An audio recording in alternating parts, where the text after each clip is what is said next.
I, uh, uh. Sip, dah masuk. Cek cek cek. Oke, teman-teman. eh Sambil pakai sarung. Hari ini kita coba riding. Sekalian gue mau cerita tentang suka duka menggunakan produk anak tiri dari Kawasaki. Dari dulu posisi dulu nih, pas di spion. Oke, udah pas. Produk yang dianaktirikan oleh Kawasaki dan produk yang dianaktirikan oleh Bajaj sendiri atau Pulsar, yaitu Kawasaki NS 200 atau Pulsar NS 200. Coba dulu nyalain. Oke, nyala. Yuk sambil jalan. Yuk Jul. Nah, suka duka menggunakan motor ini, memang motor ini tuh motor yang menurut gue sih salah satu motor idola, karena gue udah 3 kali pakai motor ini, warna hitam, warna merah, dan warna putih merah special edition dari KMI. Sekarang kita coba mau riding sambil cerita-cerita tentang kekurangan dan kelebihan dari motor ini. Kita ngambil dulu tiket-tiketnya nih, Pak. Nah, kalau mau keluar dari komplek ini memang harus ngambil tiket, karena di depannya ada salah satu mall. Ada mall yang harus dilewati dulu. Kalau nggak lebih dari 10 menit itu kita nggak bayar. Aturannya gitu sih memang. Ini kompleknya, komplek berapa tempat. Nah, balik lagi ke NS 200, Kawasaki NS 200 ini memang salah satu produk dari Bajaj Pulsar sebenarnya, yang kemudian meminta tolong Kawasaki untuk dijualkan di Indonesia, tapi memang kayaknya nggak terlalu banyak. Ini teh biasanya langsung lewat nih. Udah, yuk. Nah, produk ini adalah produk mergeran. Bajaj minta tolong Kawasaki buat memasarkan motor 200 cc ini. Motor 200 cc ini sebenarnya posisinya nanggung, dibilang motor sport, karena di Indonesia notabene motor sport itu di 250 cc ya. Ini termasuk ke dalam kategori motor sport tourer, karena memang desainnya tinggi banget. Kayaknya dipakai handling agak berat sebenarnya, posisinya gitu sih, kalau pakai handling agak berat. Agak miring gak sih ini? Coba menunjuk dulu. Nah, motor ini sebenarnya tinggi banget teman-teman. Kalau buat kalian yang tingginya di bawah 170 cm itu udah pasti bakal jinjit banget. Karena memang motor ini pertama kali dibuat mungkin di India orangnya tinggi-tinggi, sementara di Indonesia ya standar kali ya, standar Indonesia di bawah 170 cm itu memang motor banget. Dan agak susah juga buat handling, karena buat bikin bonding handling itu jarak antara lutut dengan tanah itu agak lumayan jauh. Nah, ini mau ke mana nih? Mau ke kiri. Kali ini fokus. Nah, motor ini 200 cc dan tentunya dia punya tarikan di awal atau tarikan di gigi rendahnya lumayan sangat kencang banget. Bahkan beberapa motor seperti Ninja 250 karbu itu biasanya kalah di awal. Kalau di awal itu mungkin nanti bakal nyusul. Ini sejenis kips mungkin ya.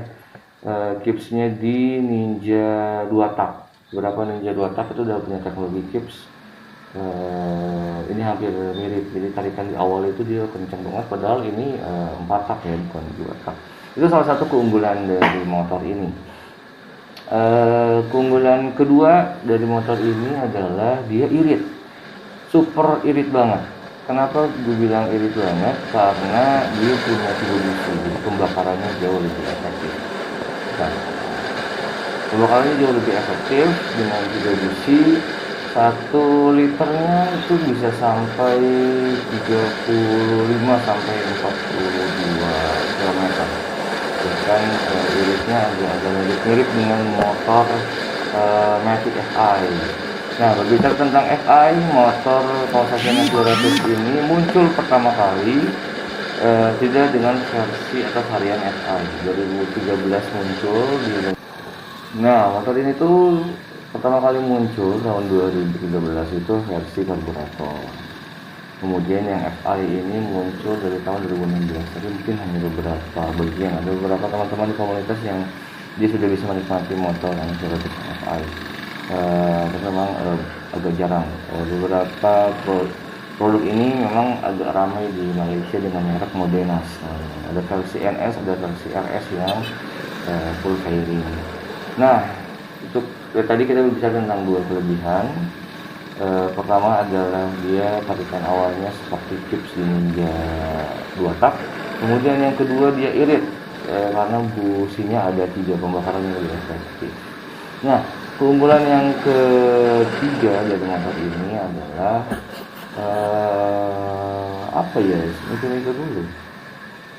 Kalau ada beberapa yang bilang bahwa motor ini itu kemampuannya nggak jauh beda dengan beberapa motor di 250 cc, karena ada beberapa yang top speednya bisa sampai 160 km per jam.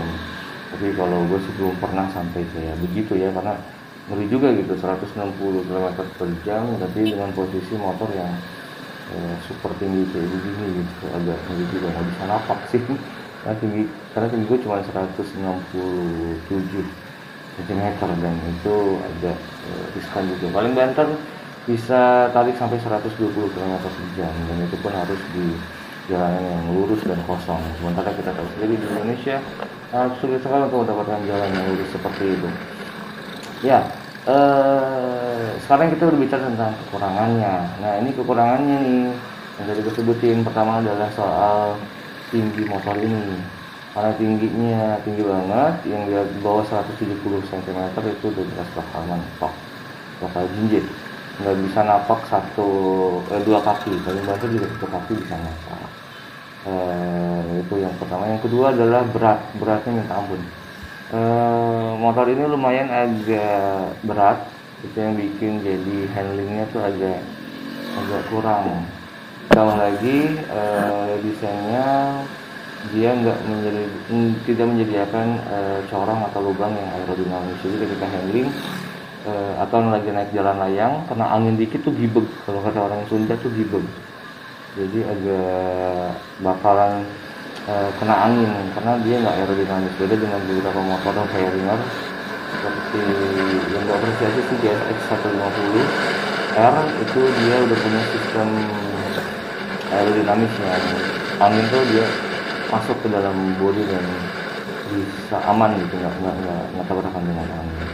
Itu yang kedua. Dan yang ketiga, ini agak susah diterima oleh banyak orang yang bikin motor ini harganya turun banget, yaitu motor ini dianak-tirikan. Jadi ketika kalian mau ambil servis di Kawasaki, itu biasanya ada beberapa part yang harus inden.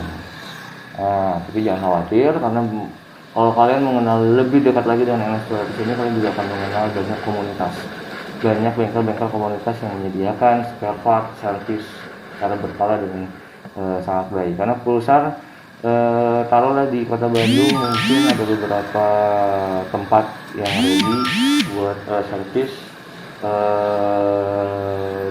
bekas-bekas dari para model-model Pulsar di masa lalu.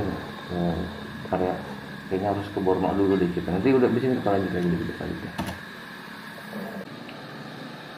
Oke, kita lanjut. Jadi yang ketiga kekurangannya adalah kalian akan maksudnya terlalu. Yang ketiga ini kalian akan sulit mendapatkan enaknya buat servis di pabrikan motornya. Jadi karena banyak part yang inden ketika kalian membutuhkan, dan katanya sih ada beberapa yang bilang di dalam Kawasaki sudah dilayani dengan sangat baik. Tapi kalian nggak usah khawatir, karena dengan banyaknya komunitas NS200 di beberapa kota, ada bengkel-bengkel komunitas yang menyediakan jasa servis yang sama baiknya, sama enaknya, dan kualitas yang sama-sama bagus. dan part-partnya pun ketika kalian mengenal jauh lebih dekat dengan komunitas akan sangat mudah. Kayak di Bandung gitu ya, nyari partnya itu tinggal datang ke daerah Hopteng, ada Acap, ada di sana komplit, atau kalian datang ke beberapa bengkel-bengkel pulsar, jadi kalian bisa langsung servis atau ganti spare part dan lain-lain.